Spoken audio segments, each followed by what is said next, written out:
Bienvenidos de nuevo a este canal Porque Católico, donde compartimos aquí nuestra fe católica y los motivos, las razones de nuestra fe. Hoy quería hablar un poquito de algo que se habla mucho, se conversa mucho, mucha gente me pregunta y yo mismo me he preguntado y me he preocupado honestamente por este tema. Em, no hace mucho un familiar, una cuñada mía, me dice que me comentaba que personas se alejaban de la iglesia debido a los escándalos que suceden en la iglesia. Los escándalos que suceden por parte de algunos sacerdotes, ¿verdad? Que no hacen lo correcto, de hecho hacen todo lo contrario. Y aunque a mí me parece que esto es muy malo, no debería pasar ni una sola vez, tampoco es tan grande lo que sucede, pero no debería suceder. Definitivamente yo sí estoy de acuerdo de eso. Y también entiendo que este tipo de situaciones, bien sea provenientes de un sacerdote o de un laico, cualquier persona que pertenezca a la iglesia, causa mucho daño a los fieles. Sobre todo a los que están comenzando en la fe, como Jesucristo los llama, a los pequeños. Y no debería suceder, definitivamente. Pero aunque esto sea motivo de preocupación para aquellos que nos preocupamos, valga la redundancia, por la iglesia, yo buscando en el Evangelio me di cuenta que Jesús ya sabía eso. Jesús mismo le advierte a los discípulos y también nos advierte a nosotros cuando nosotros nos acercamos a la palabra de Dios, al Evangelio particularmente, de que esto va a suceder porque Jesús conocía lo que podía suceder en la iglesia al dejar él la construcción del reino de Dios en manos de hombres, hombres falibles, hombres con defectos, hombres con debilidades, con miseria.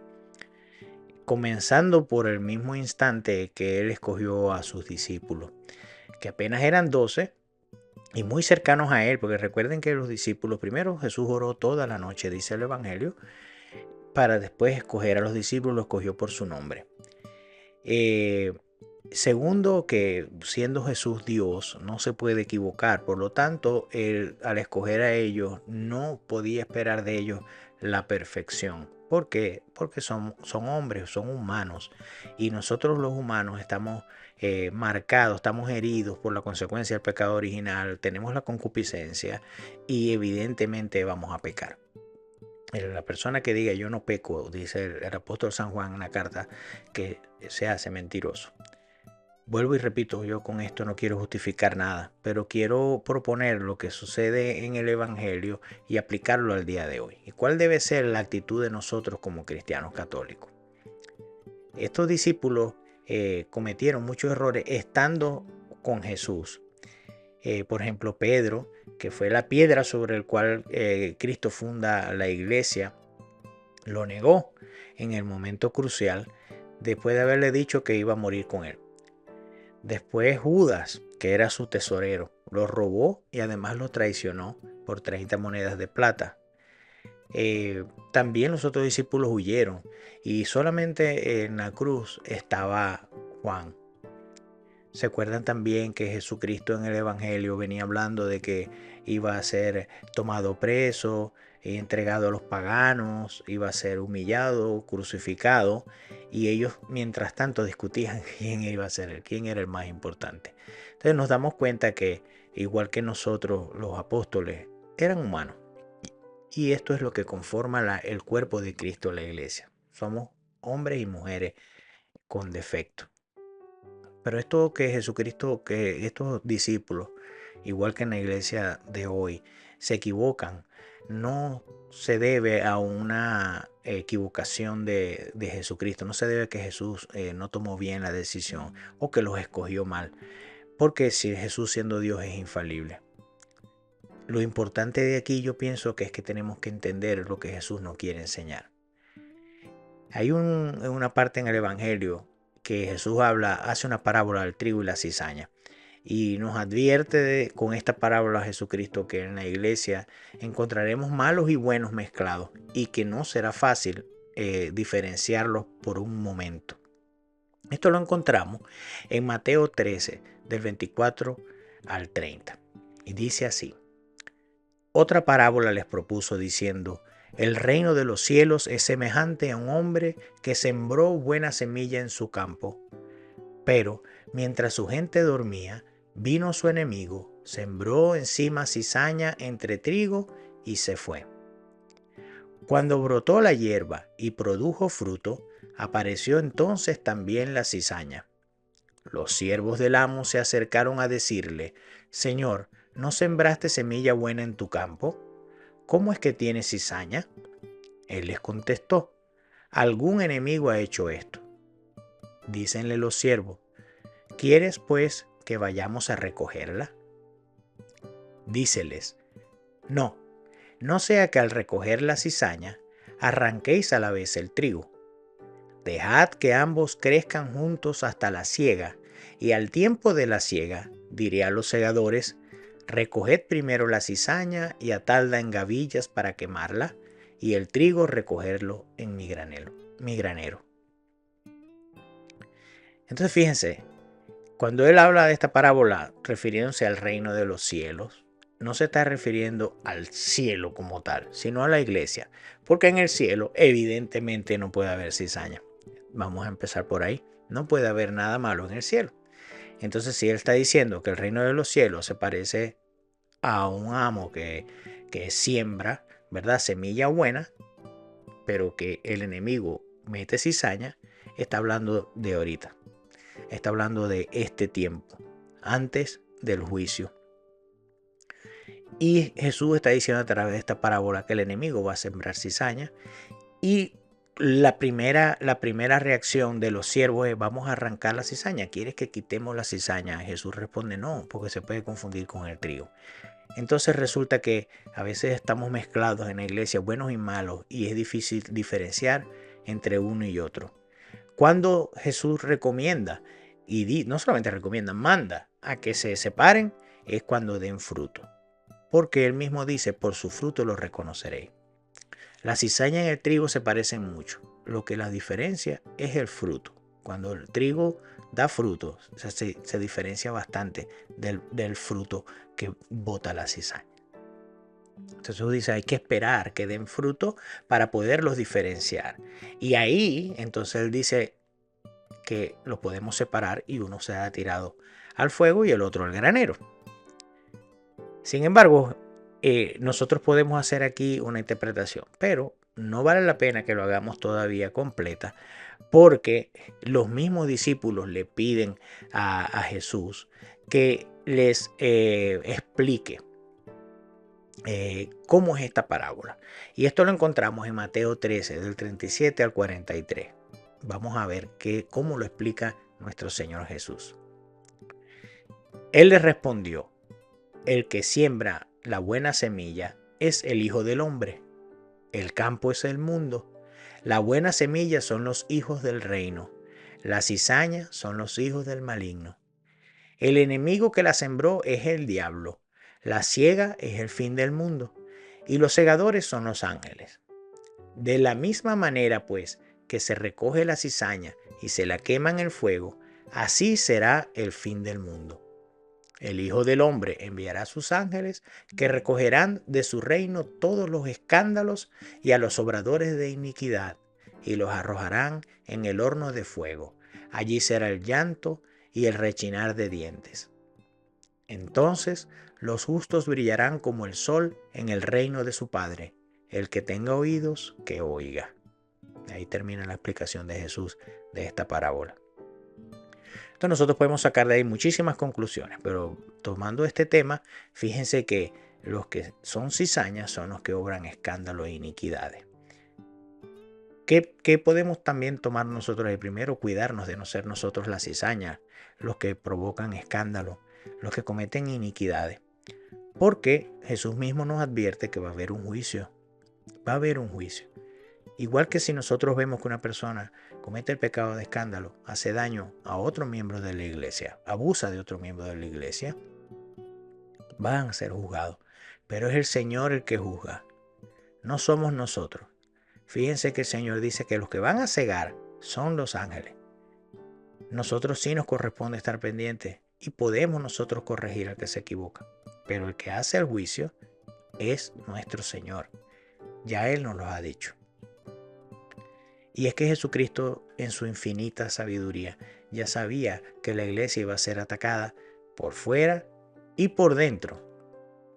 Pero vamos a ver cómo lo dice Él, que va a ser atacada por fuera. Esto lo encontramos en Mateo 16, 18. Dice el Señor así: y yo a mi vez te digo que tú eres Pedro, y sobre esta piedra edificaré mi iglesia, y las puertas del Hades no prevalecerán contra ella. Jesús conocía sobre los intentos que haría el enemigo para destruir la iglesia.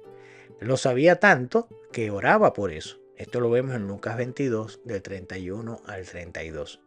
Dice así: Simón, Simón, mira que Satanás ha solicitado el poder cribaros, sacudiros, ¿no?, como trigo, pero yo he rogado por ti para que tu fe no desfallezca.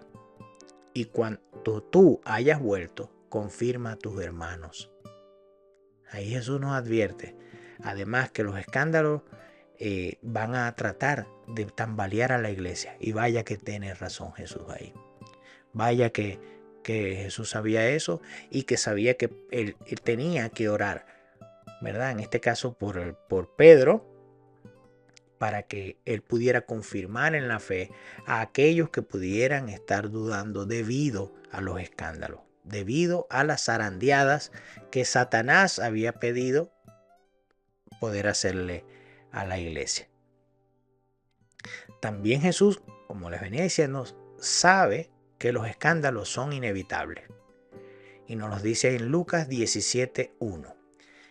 Dijo a sus discípulos: es imposible que no vengan escándalos, pero ay de aquel por quien vienen.